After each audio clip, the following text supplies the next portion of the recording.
Halo semuanya, para calon web designer.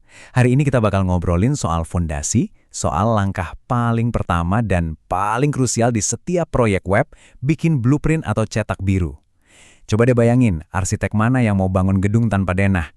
Nah sama, kita juga nggak mungkin ngoding tanpa rencana yang matang. Yuk kita mulai. Oke, ini dia agenda kita hari ini. Ada 5 langkah praktis yang bakal kita kupas tuntas. Mulai dari ngertiin kemauan pengguna, sampai nanti kita desain navigasi akhirnya. Kalau kalian bisa kuasai alur ini, wah, itu yang bakal jadi pembeda kalian sebagai seorang profesional sejati. Sip, kita masuk ke bagian pertama. Aturan emasnya simpel, blueprint dulu, baru kode. Ini adalah fase di mana kita berinvestasi sedikit waktu di awal, biar nggak pusing 7 keliling di kemudian hari. Pernah kebayang nggak, bangun rumah tapi nggak pakai denah? Hasilnya pasti kacau balau kan? Mungkin ada pintu yang nggak nyambung kemana-mana. Atau tiba-tiba ada pipa air di tengah ruang tamu. Aneh banget. Nah, persis kayak gitu juga kalau bikin website tanpa rencana. Jadinya cuma labirin digital yang bikin pusing dan frustrasi pengunjungnya.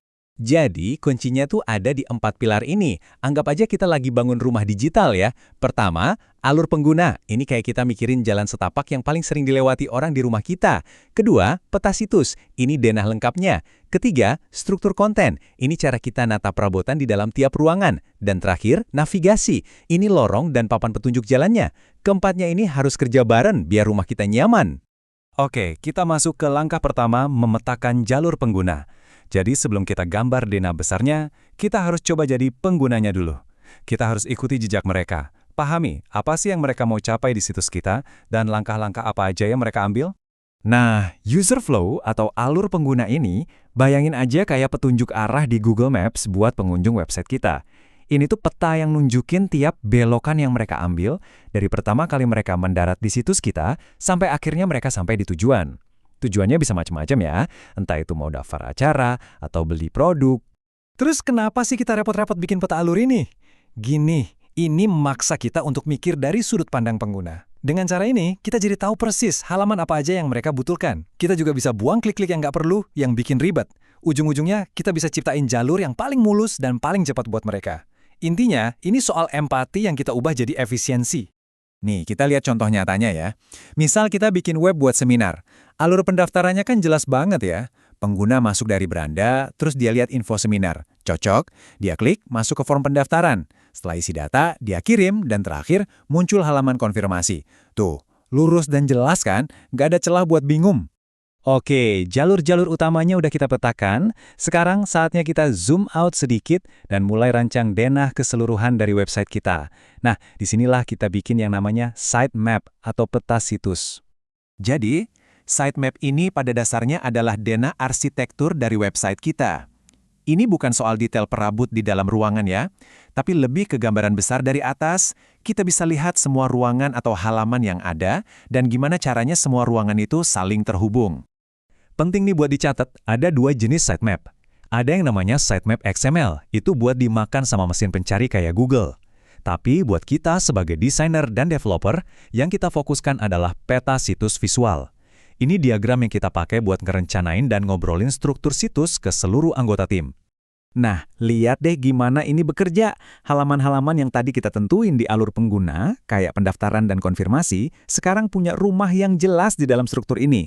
Beranda ada di paling atas, terus halaman-halaman utama lainnya jadi cabangnya. Semuanya jadi terorganisir dengan rapi. Oke, ruangannya udah jadi, denahnya udah jelas. Sekarang saatnya kita masuk dan tata perabotannya. Nah, ini langkah ketiga, menyusun konten di tiap halaman. Kalau tadi kita ngomongin struktur keseluruhan web, sekarang kita ngomongin arsitektur informasi di dalam satu halaman. Gimana caranya kita nyusun judul, teks, dan gambar, biar mata pengguna itu langsung lihat mana yang paling penting. Intinya sih, gimana caranya bikin informasi gampang di-scan dan langsung dipahami. Biar konten kita efektif, ada 4 prinsip yang bisa kita pegang. Pertama, hierarki. Yang paling penting, taruh di paling atas paling kelihatan. Kedua, konsistensi. Tata letaknya harus mirip-mirip di semua halaman. Ketiga, keterbacaan cepat. Pakai judul yang jelas dan poin-poin. Terakhir, relevansi. Pastiin semua yang ada di halaman itu emang nyambung dan ada tujuannya. Yuk kita coba terapin ke halaman beranda seminar kita tadi. Coba perhatiin hierarkinya. Paling atas ada header, isinya logo dan menu. Di bawahnya langsung hero section yang gede, isinya nama seminar, tanggal, dan tombol daftar sekarang yang paling mencolok. Informasi lain kayak detail pembicara, itu bisa ditaruh di bawah. Ini sengaja kita lakuin buat nuntun pengguna langsung ke aksi yang paling kita mau, yaitu daftar. Sip, rumahnya udah kebentuk, perabotannya udah rapi. Langkah terakhir apa? Iya, bangun lorong sama pasang papan petunjuk jalannya, biar orang nggak nyasar. Nah, inilah saatnya kita merancang navigasi. Anggap aja navigasi ini kayak sistem penunjuk jalan di dalam website kita. Navigasi yang bagus itu harus bisa langsung jawab 3 pertanyaan penting dari pengguna. Pertama, saya lagi di mana nih? Kedua, dari sini bisa kemana aja? Dan ketiga, gimana caranya balik ke tempat tadi?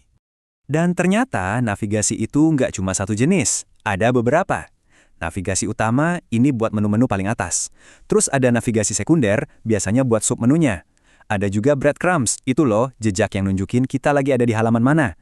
Terakhir, footer, ini kayak jaring pengaman di paling bawah buat link-link penting lainnya. Jadi, gimana cara bikin navigasi yang bagus? Ingat aja prinsip-prinsip ini. Pertama, bikin sederhana. Jangan kasih terlalu banyak pilihan. Kedua, harus konsisten. Menu ya di situ-situ aja di tiap halaman. Ketiga, jelas. Pakai kata-kata yang umum kayak profil atau kontak. Dan yang krusial banget, pastiin responsif. Artinya harus enak dilihat dan dipakai di HP. Oke, jadi kita rangkum ya alur kerja bikin blueprint ini. Semuanya berawal dari alur pengguna. Dari situ kita jadi tahu halaman apa aja yang perlu dibuat. Halaman-halaman itu kita susun dalam sebuah peta situs. Kalau udah, kita tata konten di dalam tiap halaman. Dan terakhir, kita sambungin semuanya pakai navigasi yang jelas. Beres deh. Nah, ini membawa kita ke sebuah pertanyaan terakhir yang penting buat direnungkan. Buat apa kita punya rumah yang desainnya super keren, tapi orang-orang di dalamnya pada nyasar dan nggak tahu cara pindah dari satu ruangan ke ruangan lain? Ingat ya, navigasi yang jelek itu bisa menghancurkan blueprint yang paling sempurna sekalipun. Coba deh pikirin lagi.